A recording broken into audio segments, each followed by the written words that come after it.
Act आपके सामने खेला जा रहा है, लेकिन ज़रा अवाम की बात भी कर लेते हैं, बिलखुसूस उन अवाम की जो लुटे पुटे हैं सैलाब के हाथों। आपको याद होगा कुछ महीने पहले जब सैलाब ने तबाहकारियाँ मचाई तो खैबर पख्तूनख्वा, कुछ हिस्से पंजाब के, लेकिन प्राइमरली सिंध के अंदर तमाम मीडिया पहुँच गया और खूब कैमरे चलाए और बताया कि क्या वहाँ पर हालात हैं। जूँ जूँ पानी से नज़र हटती गई और इस्लामाबाद की पॉलिटिक्स ने टेक ओवर किया तो सिंध के अवाम के मसाइल नज़रों से ओझल हो गए। पानी ने जो तबाही मचाई है वो वहीं पर मौजूद है। वो जो लोग मुतासर हुए हैं लाखों की तादाद में वहीं पर मौजूद हैं, उनकी मिजरीज कम नहीं हुई हैं। हमें उसके ऊपर तवज्जो देने की ज़रूरत है। अयाज लतीफ़ पुलीजो साहब जो सदर है कौमी लीग के, हमारे साथ मौजूद हैं। पुलीजो साहब अस्सलाम वालेकुम। वालेकुम सलाम तलत साहब। अच्छा जी, मेरे सामने अदाद शुमार जो हैं वो तो बड़े ख़तरनाक किस्म के हैं। मैं सिर्फ आपसे ये जानना चाहूँगा कि जब से सैलाब आया उस वक्त से लेके अब तक ज़रा मुख्तलिफ ज़ाविये से देखते हैं, आपको कहीं पर कोई थोड़ी सी इम्प्रूवमेंट नज़र आई पानी के निकास के अलावा? तलत साहब, सबसे पहले तो मैं शुक्रगुजार हूं आपका कि जब सारा पाकिस्तान और सारी मीडिया और सारी सिविल सोसाइटी हमें भूल चुकी है सिंध के डूबे हुए लोगों को, तो कम से कम एक शख्स है जिसको डूबा हुआ सिंध याद है। इस वक्त सिंध की हालत आप कह रहे हैं कि इत्मीनान बख्श नहीं और ज्यादा मिजरेबल है। यानी आप शुरू हो जाए कंदकोट और जैकबाबाद और घोटकी से तो खैरपुर तकरीबन 60% डूब चुका था और उसमें अभी तक पानी खड़ा हुआ है। पिछले दिनों में उमरकोट था, उमरकोट के रास्ते के दोनों इतराफ में पानी है। खैरपुर, नाथन शाह और मेहड़ और वारह की तहसीलों के जमीनें जहां हैं वहां पानी है। लोग उसमें से कुछ टेलों पे निकल आए हैं, कुछ उभरी हुई जगहों पे निकल आए हैं। हालांकि मेन सी लेवल से, अबव सी लेवल से 200 फीट ऊंचाई पे है खैरपुर और तकरीबन 90 फीट ऊपर है के इंशा और 30 फुट ऊंचा है बदीन।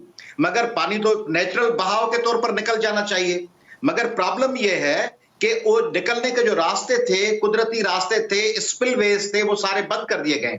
इसलिए पानी, लोग समझ रहे हैं कि पानी उतर गया। पानी घरों से निकला है या लोगों ने निकाला है। सरकार कहीं नहीं है, इमदाद के जो एदाद शुमार हैं वो नहीं है। और इस फ्लड में मसाइल सिर्फ पानी के नहीं थे, उसके साथ इकोनॉमिक इशू था, मुआशी इशू था, नफ्सियाती इशू था, सिक्योरिटी इशू था, हेल्थ और एजुकेशन के इशू थे और समाजी इशू था।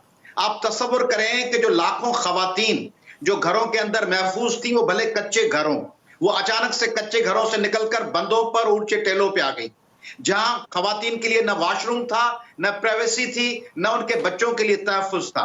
वो खवातीन तो एक नफ्सियाती धचके में है, वो अभी तक अपनी जगह पे नहीं जा सकी। जो स्कूल थे बच्चों के, उनको एक बना दिया गया लोगों को ठहराने के लिए कैंप, तो वो स्कूलों से बच्चे निकल चुके, नकल मकानी हो चुकी, वो बच्चे दोबारा स्कूलों में दाखिल नहीं हुए। वो लाखों की तादाद में बच्चे हैं जो कपास की फसल। लेकिन अगर मैं कथा कलामी, अगर मैं आपसे पूछ पाऊं, मेरे सामने जो एदाद शुमार हैं वो ये है कि 7 लाख के करीब खैमे जो हैं वो डिस्ट्रीब्यूट किए गए। और अगर आप ये तसव्वुर करें कि 7 लोगों पर मबनी एक घराना है, मैं एक बुनियादी औसत ले रहा हूँ, अगर जिससे ज़्यादा होगा तो तकरीबन जो 80 लाख लोग मुतासर हुए थे, जिनके घर मुतासर हुए थे, उसमें से तकरीबन 50 लाख को तो किसी ना किसी सूरत में कोई छत अवेलेबल होगी खैमे की सूरत में। लेकिन जो आप तस्वीर बता रहे हैं उसके अंदर तो बहुत ही गंभीर सूरत हाल नज़र आती है जिस तरह आप बयान कर रहे हैं। तलत साईं, जो एदाद शुमार दिए गए हैं ना, आप मेरे साथ निकलेंगे अगर झुल्लू की तरफ या अगर ठुल की तरफ या घोटकी और खैरपुर और लाड़काना की तरफ, तो आप 50 किलोमीटर चलेंगे तो फिर आपको 2 या 3 खेमे नजर आएंगे। अंदर लिंक रोड्स पे जाएंगे, कोई एक बड़ा खेमा किसी वडेरे की मेहरबानी से होगा, या बद्दों पे खेमे लगाए होंगे 50-60 फोटो सेशंस के लिए। खेमे बिक चुके, सामान बिक चुका, लोगों के लिए जो इमदाद, बल्कि सिंध हुकूमत ने क्लेम किया है कि हमने कोई करोड़ों रुपए का तो हमने ड्राई फ्रूट तकसीम किया है। ड्राई फ्रूट, लोगों के पास खाने के लिए कुछ नहीं है। डिप्टी कमिश्नर्स पे करप्शन के केसेस जो उनके साथ नहीं बनता, अरबों रुपए की करप्शन के सद में डीसीज पे केसेस हैं। इरिगेशन, रेवेन्यू, मुख्तियारकार, डीसी, इन सब ने मिलकर, पॉलिटिकल लीडरशिप के साथ मिलकर, उनके लिए ये तो एक जब गोल्डन अपॉर्चुनिटी हुई है 2011-12 के बाद के फिर लोगों के हिस्से के पैसे खा जाएं। मैं उसके अलावा एक और बात करना चाह रहा हूं। देखें, ये लोग, इनकी पूरा जो गुजारा था वो एग्रीकल्चर पे था। क्या गवर्नमेंट ने कोई एग्रीकल्चर पैकेज दिया? गन्ने की कीमत 250 की गई है जो वो पुलिस साहब वो कहते हैं, मैंने सिंध के नुमाइंदगान से बात की, उन्होंने कहा जी हमने 3 लाख फीकस जो कैश का ऐलान किया है और बेनज़ीर इनकम सपोर्ट प्रोग्राम के खाते में जो हमने लोगों को पैसे दिए हैं उससे मईशत का पहिया आहिस्ता आहिस्ता घूमने लग गया, लेकिन उसमें वक्त लगेगा। मईशत का पहिया आहिस्ते आहिस्ते घूम रहा है 2009 से, और 2022 आ गया है। 13 साल से मईशत का पहिया आहिस्ते आहिस्ते घूम रहा है। जिनको इन्होंने इनकम सपोर्ट प्रोग्राम के लिए दिए पैसे, वो किसी खातून के पास गए, उस खातून से उसके घर के मर्द के मिले। वो कैसे तय हुआ कि वो फ्लड अफेक्टेड था? उन्होंने तो पैसे दिए जो पुराना रिकॉर्ड है, और फिर किसी शख्स को जो डूबा हुआ है उसको 7,000, 10,000, 15,000 दिए। 20,000 में तो वो एक ट्रॉलर होगा जिसमें सामान रख के एक शख्स 100 किलोमीटर की दूरी से अपने गांव वापस पहुंचेगा। 25,000, 30,000 तो उससे वो ट्रांसपोर्ट के चले जाएंगे।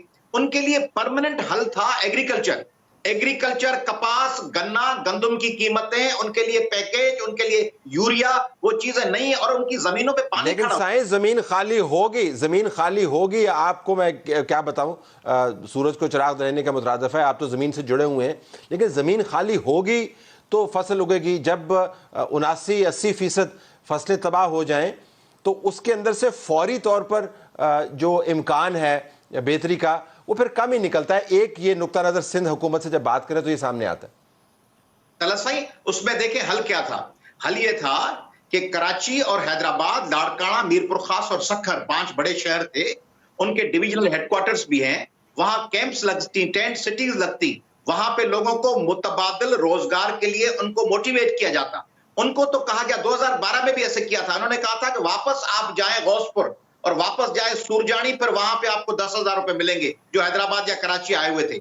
ये नहीं चाहते कि लोग अपने पैरों, मैं सिर्फ सिंध हुकूमत की बात नहीं कर रहा, पाकिस्तान की हुकूमत मौजूदा या माजी की और सिंध हुकूमत इस वक्त की या 2009, बदकिस्मती से एक ही हुकूमत एक ही पार्टी के पास है।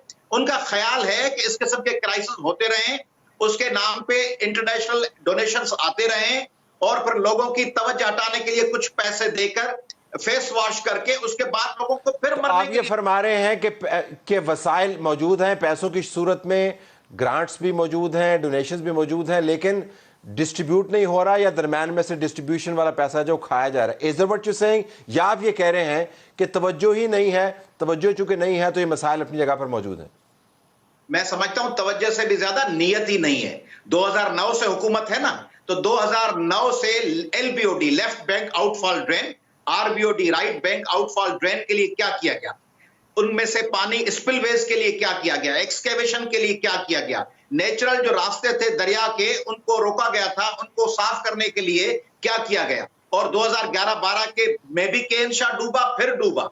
तो यानी कोई नियत नजर आती है कि सिंध को दोबारा नहीं डुबोना। क्लाइमेट चेंज हो रहा है, एनवायरमेंटल चेंजेस आ रही हैं। सिंध को आइंदे 20-25 साल में फिर मोहनजोदड़ो बनाने का ख्याल है, क्योंकि बड़ी सिविलाइजेशन, तो आपको पता है, आप मुझसे बेहतर जानते हैं, फ्लड्स की वजह से ये दजला और फरात और नाइल और सिंध की सिविलाइजेशन बनी थी और खराब हुई थी। तो क्या दोबारा सिंध को मोहनजोदड़ो बनाना है? ये है जरिया, कोई तरीकेकार? तो ये आप समझ सकते हैं मुझसे बेहतर।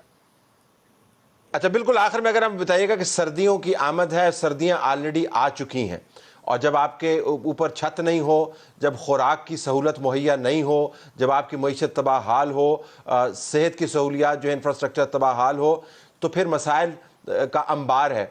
तो सर्दियों की आमद और उनकी मौजूदगी में आपको सबसे बड़ा चैलेंज जो है, अगर 1-2 करके आप फरमा दें 1 मिनट में, वो क्या है चैलेंजेस इस वक्त? तलत साहब, मैं तो प्रपोजल देते हुए भी घबराता हूं, क्योंकि मैं समझता हूं कि अगर मैं कहूंगा ना गर्म कपड़े और ब्लैंकेट दें, तो उसके नाम पे भी डीसी, मुख्तियारकार, एसडीएम और वजीर फिर अरबों रुपए और खा जाएंगे, जिस तरह ड्राई फ्रूट के नाम पे खा गए। मच्छरदानियों की जरूरत है, डेंगू फैल रहा है सिंध में, लाखों बच्चों को मलेरिया और डेंगू और टाइफाइड का खतरा है, और सर्दियों में ये बच्चे बगैर छत के बैठे होंगे, खवातीन बैठी होंगी। इनकी मदद के लिए वफाकी हुकूमत को और आप सबको और इंटरनेशनल डोनर्स को और यूएन को नजर रखनी होगी, और पाकिस्तान की अदलिया, उनको सिंध पे तवज्जो देनी होगी, सिंध हाई कोर्ट को और सुप्रीम कोर्ट।